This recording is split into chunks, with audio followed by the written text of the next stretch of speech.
இயேசுவுக்கு புகழ், மரியே வாழ்க. இயேசுவில் அன்பிற்குரியவர்களே, தவ காலம் 2வது வாரம் வெள்ளிக்கிழமை நாம் இருக்கிறோம். கடவுள் தான் அன்பு செய்பவர்களை, தன்னை அன்பு செய்பவர்களை அவர் அழைப்பதற்காக பல்வேறு முயற்சிகள் எடுத்துக் கொண்டிருக்கிறார். ஆனால் இந்த மனிதர்கள் இவர்தான் இறைவன் என்பதை உணராமல் அவரை விட்டு பிரிந்து சென்று கொண்டே இருக்கிறார்கள், பாவம் செய்து கொண்டே இருக்கிறார்கள். இப்படி வரலாற்று நடந்த ஒரு நிகழ்வை மையமாக வைத்து ஆண்டவர் இயேசு கிறிஸ்து நற்செய்தி வாசகத்திலே ஒரு ஓமை ஒன்றை சொல்லுகின்றார். கொடிய குத்தகைக்காரர் ஓமை. தனக்கு சேர வேண்டியதை கேட்டு அந்த முதலாளி தன்னுடைய பணியாளர்கள் அனுப்புகின்ற பொழுது அனைவரையும் கல்லால் எரிந்து விரட்டுகிறார்கள், சிலரை கொல்லுகின்றார்கள். இறுதியாக தன்னுடைய ஒரே மகனை கொல்லக்கூடிய ஒரு நிகழ்வை நாம் பார்க்கிறோம். அன்பிற்குரியவர்களே, அந்த மக்களிடமிருந்து அந்த தோட்டத்தை எடுத்து வேறொரு இனத்திடம் கொடுத்ததாக, வேறு நபர்களிடம் கொடுத்ததாக நற்செய்தி வாசகத்தில் வாசிக்கிறோம்.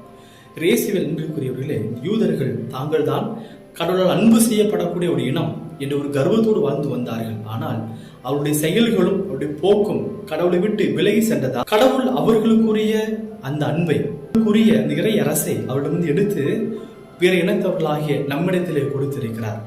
எனவே நாம் அந்த முதலாளிக்கு விசுவாசம் உள்ள, கடவுளுக்கு நம்பிக்கைக்குரிய மக்களாக வாழ அழைக்கப்படுகிறோம். எனவே இந்த தவ காலத்துல நம்முடைய மனமாற்றத்தின் வழியாக, நம்முடைய செயல்பாடுகள் வழியாக அந்த இறை தந்தைக்கு, அந்த முதலாளிக்கு கொடுக்கக்கூடிய பொருளையோ அந்த விளைச்சலையோ கொடுக்க வேண்டிய பொறுப்பும் கடமையும் உங்களுக்கும் எனக்கும் இருக்கு. எனவே இந்த தவ காலம் என்பது நாம் செய்யக்கூடிய ஒவ்வொரு செயலும் கடவுள் மீது அன்பு கொண்டு செய்வதற்கு முயற்சி எடுப்போம். இறைவன் உங்களையும் குடும்பத்தையும் நிறைவாக ஆசீர்வதிப்பார்.